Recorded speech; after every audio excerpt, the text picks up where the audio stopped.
Welcome to all you Cancerians. Welcome for your monthly horoscope for Cancer for July 2015. And happy birthday for some of you. Happy birthday, you dear Cancerians. Let's have a look at your horoscope. Now, there are three things that I think is mostly important. First of all, I will be talking about the Jupiter-Saturn square clash that is happening. Then about Venus and Jupiter, and Venus going retrograde. And then about all that energy going on in your sign that is going to make you very assertive. Hopefully assertive, not arrogant, but I don't think so. Mostly, are they arrogant? No, mostly Cancerians are not arrogant. So let's start with the Jupiter-Saturn square. Whenever a square is going on, it means tension, and it means that the tension is there to get things into balance again. That's basically it. It means that it's an opportunity to get things into balance, to timeshare those two energies. And the two energies are also already a bit of a clashing kind of two energies, because Jupiter is your growth potential, it's your belief, it's your faith, it's opportunities, it's optimism. And the Saturn is your structure, and it's your limits, and it's the hard work and the discipline.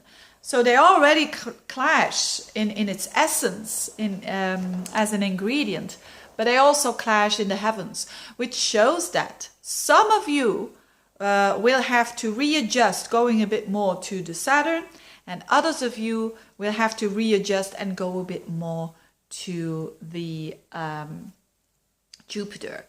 But the growth, there is an enormous potential of growth now for every one of us, but it needs to go step by step. That's the advice. Now, in what kind of areas for you Cancerians? It is in the Saturn, so the planet of that hard work and finding your limits there is in your, or was in your 6th house of your day-to-day work, maybe your health, maybe your pets, and it goes a little bit back into your 5th house now. So actually when a planet is on the cusp, it means it's actually in the 2 houses. So you can interpret it as in the 5th and in the 6th. So the 6th I already told you, but the 5th is your creativity, how you express yourself. So there are some limits there. And some structure. So you have been dealing with a lot of structure, considering how to maybe discipline your children, how to discipline yourself, and being very responsible when it comes to work. That's the Saturn energy.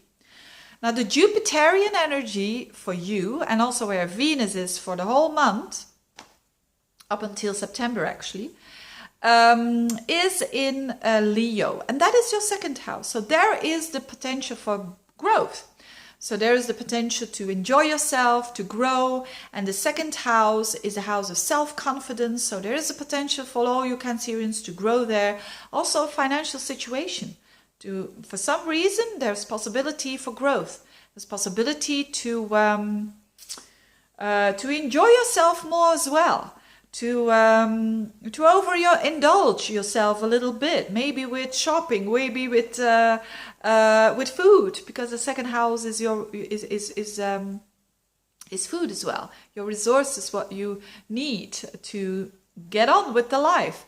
So those two things are going on simultaneously, and now I have to distinguish the Cancerians into the Saturnal kind of Cancerians and the Jupiterian kind of Cancerians, and some of you will be a bit in the middle. But there are two types of Cancerians: the ones that are that know their limits, the ones that are responsible, the ones that tend to go a bit more to seriousness, the ones that are very self-critical. So you could be that kind of a Cancerian. Or you could be the kind of Cancerian that's very easygoing, that is very, you want to grow, you want to explore. You're not reckless, but you love to enjoy life, and you have your faith, and you don't worry too much about your responsibilities. Now let's start with the first part of the first kind of Cancerians, which I think most Cancerians are, because Cancerians are very much feeling always responsible for the ones that they love, the ones that they want to take care of. If you're that kind of Cancerian, It means a bit of a wake-up call, a bit of a watch out not to become too much Saturnal. So don't become too strict with your work. Don't become too hard on yourself. Don't get a burnout. Don't become too full of rules with your children, for instance, because it's going to backfire. All these things. And then it shows actually you need to go a little bit more where the Jupiter is. You need to go a little bit more to the second house to enjoy life, to have a good meal, to go some shopping, to go some to spend some money, to concentrate on your talents, to explore your own talents, to what else is the second house? To put a bit the emphasis on you and your own enjoyment. So that's your message then. But if you're the kind of Cancerian that says, no, sometimes I run away from my responsibilities, it's a knock on the door. A knock on the door that says, hey, stop shopping, stop eating so much, stop indulging yourself, be a bit more stricter towards yourself when it comes to your health, when it comes to your habits, when it comes to your children as well. Be a bit stricter then. So you see how this is very difficult to give general horoscopes when a clash like that happens. But you know who you are.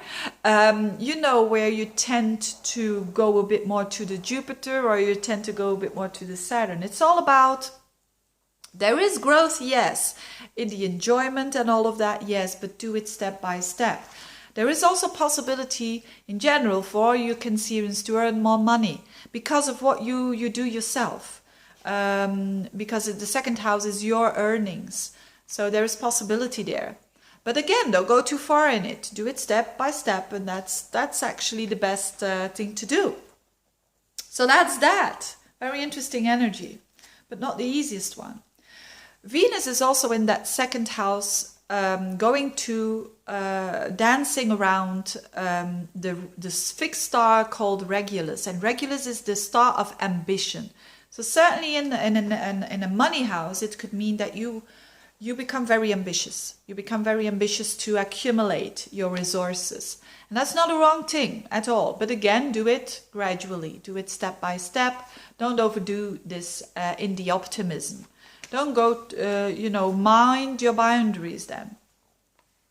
What else? Well, a lot of energy in your sign.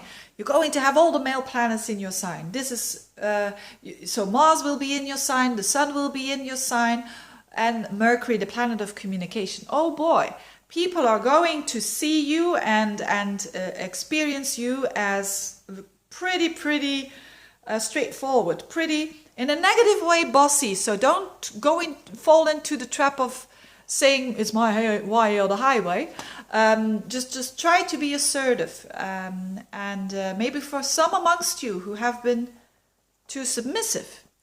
And who fall into the trap of passive aggressiveness, because that's, it seems submissive, but actually that's also quite dominant. If you feel that you fall into that trap, it's a good time now to put your boundaries and to say very assertively, look, this is my boundary here. And I'm talking about relationships now. I'm talking about one-to-one relationships. It's a good time to redraw the lines. Every now and then in our relationships, we have to redraw the lines, but don't redraw them too strict. Also consider the other person. So a good energy to start something new. So if you want to start something new, it's now the time. If you want to start some regime, maybe with the Saturn there going back into the 5th, and some sports, it's a good time to start now because you have more energy. The Mars and the Sun in your sign really are going to energize you, making you a bit more male. Even if you are a female, you are going to have more the energy of individuality. So that's good. It means that it has to be that way, but do it in the best way possible, of course, so that you don't get into trouble with your relationships. So, what an interesting month for you Cancerians. I thank you so much for all you subscribing, all you people who share these on Facebook, on Twitter, these videos. Keep on doing that. And all of you who reach out to have a consultation. Thank you so much, you dear Cancerians. Wish you a very, very good month and see you next month. Bye-bye.